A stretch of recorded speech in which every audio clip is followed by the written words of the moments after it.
can I please have a salawat? Allahumma salli ala Muhammad wa ala Muhammad wa ajjal farja. We are living in the age of information. Most of us have accepted this as normal. More information, more news, more videos, more comments, everywhere, all the time. But the danger of our age is not simply that we have more information. The danger is that we assume information is neutral. We say, I'm just watching a video, I'm just scrolling for a few minutes, I'm just checking the news, I'm just asking AI a question. But none of it is neutral.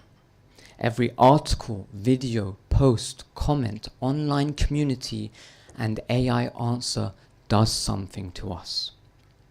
It captures our attention, affects our mood, shapes what we think is normal, and changes who we trust and how we speak. And if something changes how we see the world, eventually it changes how we treat the people closest to us. So the family today is not only attacked by clearly and obviously harmful content.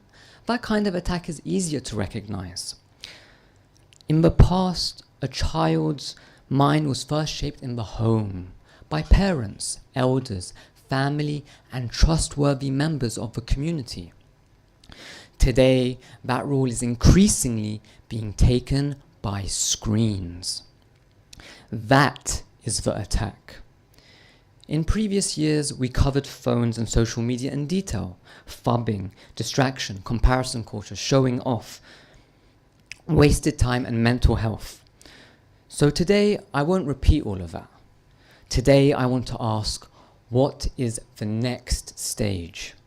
Because the earlier attack was distraction, but the newer attack is replacement. The attack is not only that screens distract us from the family, it is that screens begin to replace the family. They replace presence, they replace conversation, they replace consultation, they replace thinking, and in some cases, they even begin to replace reality itself. Let us begin with something that seems harmless, the news. There's nothing wrong with being informed. A responsible and educated person should know something about what is happening in the real world. But there is a difference between being informed and being emotionally consumed. News is not just information. News is a product. It is designed to keep your attention. And what keeps people coming back? Fear, anger, outrage, anxiety, suspicion. A headline is designed to make you feel something immediately. What does this mean for me? Who should I fear? What happens next? A person says, I'm just checking the news, but 20 minutes later, they come to the dinner table, anxious, angry, nervous, suspicious, or carrying a weight they can't quite explain. And the family pays the price. For what? For information that did nothing for them except disturb their home. The spouse feels it. The children feel it. The atmosphere of the home changes. Sometimes husband and wife argue over events they can't change while ignoring the duties directly in front of them. The family needed calm but received tension. So the attack here is subtle. The outside world enters the emotional atmosphere of the home. And we should ask ourselves, did this information help me serve my family today? Did it make me wiser or just more anxious? Did I bring peace into the house, or did I bring the mood of the emotional news cycle into my home? The next area is forums and online communities. Most people are aware of social media, but there is another online world often invisible to parents. Reddit, Discord, TikTok, gaming chats, forums, comment sections, and online communities. These are not just websites. They are places where people belong, where they talk, joke, argue, complain, ask for advice, form opinions, and slowly absorb values. And many children and teenagers spend hours in these spaces. Parents may not know who their child is speaking to, what language is being normalized, what jokes are being repeated, what beliefs are being absorbed, or what worldview is being formed. Let us make it simple. If your child came to you and said, I'm going to sit in the park for a couple of hours with a couple of strangers I've never met in my life, would you allow that? Of course not. You would say, who are they? Who are they? What are they saying? And what are they teaching you? But many children are already doing exactly that, just through a screen. Through gaming chats, Discord servers, Reddit threads, and comment sections. And the danger is not only people with evil and sick intentions, as serious as that is. The deeper everyday danger is influence. A child can be slowly shaped, molded by people who do not know them, do not love them, and do not share the family's values and will not carry the consequences of what they teach. The child starts speaking differently, thinking differently, absorbing a worldview that the family never chose. And this doesn't only affect children, adults do it too. There are laws regulating financial advice. Not everyone is allowed to give it, because bad financial advice can ruin a person's money. Yet advice that can ruin a person's marriage, damage their children, weaken their faith, and shape their future is taken from people with no qualifications, no accountability, and no knowledge of the family. And what makes these communities powerful is that they feel supportive. They validate you and make you feel understood. But sometimes they aren't helping you. They are feeding your grievance, your resentment, your self-pity, or your rebellion. Over time, a person can begin to feel more understood by anonymous strangers than by their own family. And that is when the family unit has already been weakened. Because the internet does not need to take the child out of the house. It can bring strangers into the house through the screen. Now, social media. We've already spoken about addiction, wasted hours, carefully edited profiles, comparison culture, showing off, fake success, anxiety, depression, and FOMO. That ground has all been covered. But the danger has evolved. Before, social media showed us edited reality. A person took 50 pictures and posted the best one. A family had arguments all week long, but posted the smiling photo. That was already dangerous because we began comparing our real everyday lives to other people's performance. But now it is no longer only edited reality, it is generated reality. It is content showing you something that never happened at all. Social media used to show us edited reality. Now it shows us reality that never even existed. Artificial intelligence can now generate images, videos, voices, quotes, news clips, celebrity footage, motivational speeches, and expert advice, and much of it can look and sound real. If something can be imagined, AI can generate it. And it can generate it cheaply, quickly, convincingly, emotionally, and at a scale that is almost impossible to comprehend. For children, this often means bright, strange, impossible videos, nonsense scenarios, impossible creatures, flashing colors, loud sounds. Content designed not to educate, but simply to hold the child's attention. But this isn't only a children's problem. Adults consume it too.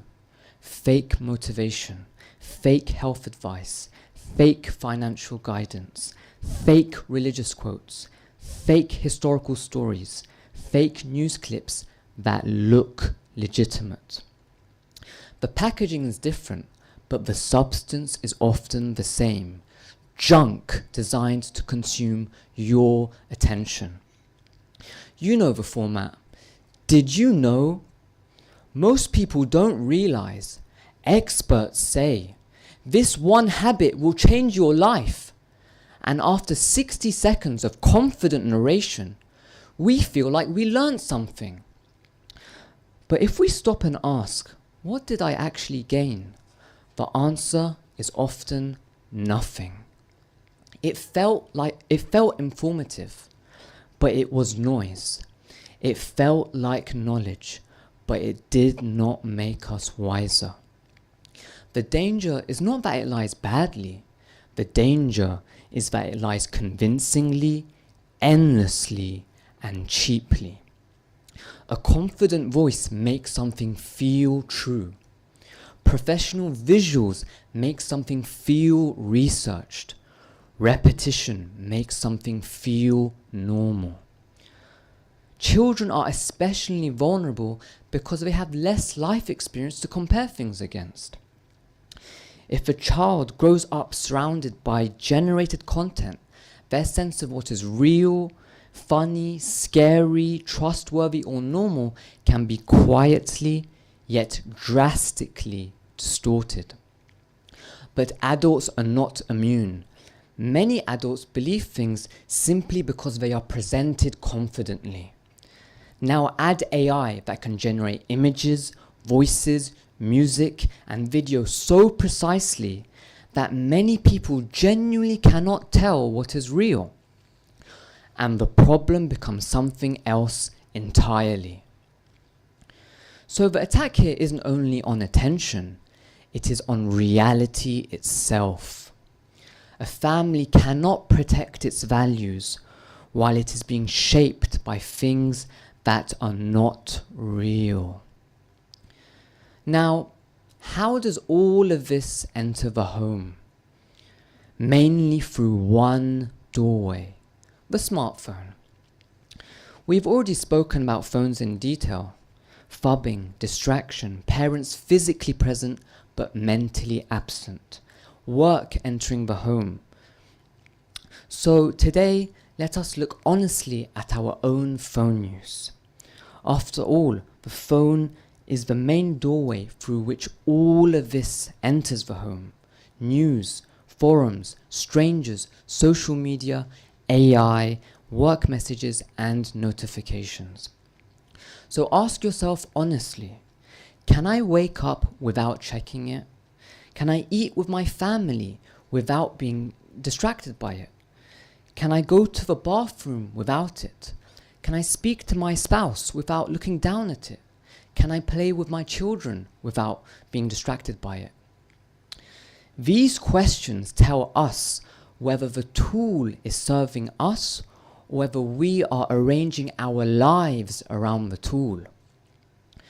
The attack isn't the phone itself. The attack is the absence of boundaries. Because if the phone is allowed everywhere, then the outside world is allowed everywhere. And now we come to the most significant new development, AI chatbots. ChatGPT, Claude, Gemini, Grok, and the many others that exist now or will exist soon. AI chatbots are not simply search engines. A search engine gives you links. A chatbot gives you a conversation. It responds instantly. It is polite, patient, available, and encouraging. It can keep talking for as long as you keep asking. I'm not here to say AI is bad. AI can be useful. It can help organize thoughts, explain difficult ideas, draft, plan, refine, and brainstorm. But the danger begins when we forget what it is. Because AI does not only give information, it imitates attention. A lonely person can keep talking. A confused person can keep asking. A hurt person can keep explaining. And the machine will keep responding. It does not get tired, irritated, distracted, or impatient. So a child who once would have asked a parent, an adult who once would have asked someone wise, a husband or wife who once would have asked their spouse or someone else within the community which they trusted, now the first instinct becomes, let me ask AI. And this is dangerous because AI begins to replace consultation. But consultation is not only a conversation, it is guidance from people who know your character, your family, your weaknesses, and your situation. In moments of confusion, human beings have always consulted others. Parents, elders, spouses, trusted friends, teachers, experts, and scholars. People with experience, people who know the family, people who care about the consequences. A real person may know when you are hurt, exaggerating, avoiding responsibility, or being unfair. And because they care about you, they may say something difficult. You're not seeing this properly.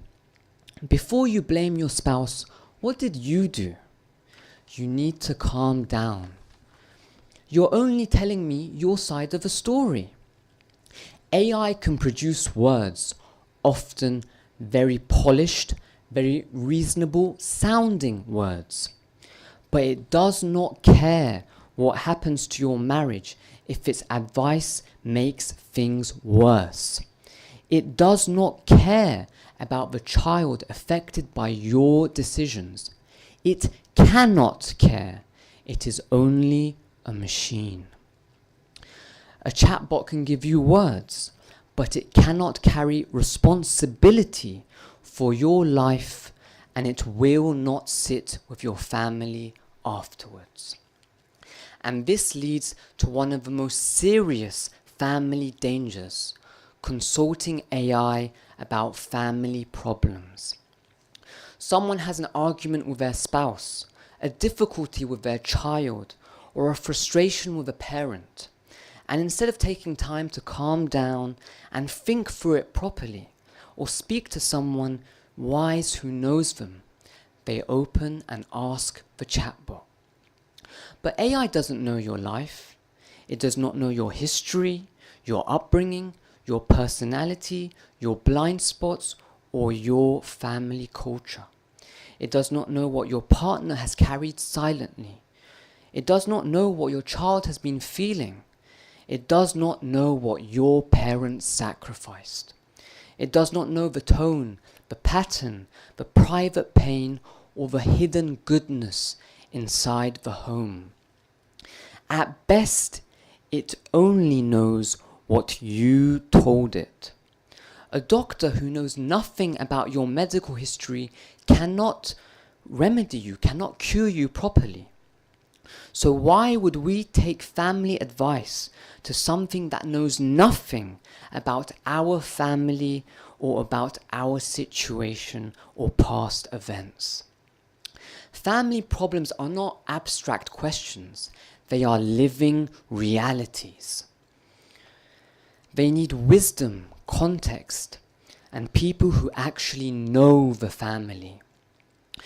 Do not take family wounds to a machine that doesn't know the family. So, what is the answer? The answer is not panic. It is not to throw the phone into the sea or forbid everything. The internet can teach. Phones can help. Social media can connect. AI can assist. None of that is the problem. The problem is when any one of them starts to replace what the family is supposed to provide. The family must remain the first place where children are heard, spouses are present, elders are consulted, questions are discussed, truth is tested, and a child's sense of reality is shaped by people who love them, not by algorithms designed to keep them hooked. The defense is boundaries, no phone zones, slower consumption, advice from real accountable people, AI used as a tool and nothing more. Children protected from anonymous strangers and manufactured realities, and adults honest enough to admit that we are also vulnerable too. Because the attack succeeds when strangers become the teachers, algorithms becomes the atmosphere, AI becomes the consultant, and adults and the screen becomes the place we go before we go to one another. So we need to rebuild the family as the first place of presence, truth, and consultation. Not by rejecting every tool, but by refusing to be replaced by them. Wa salawat ala Muhammad wa ala Muhammad.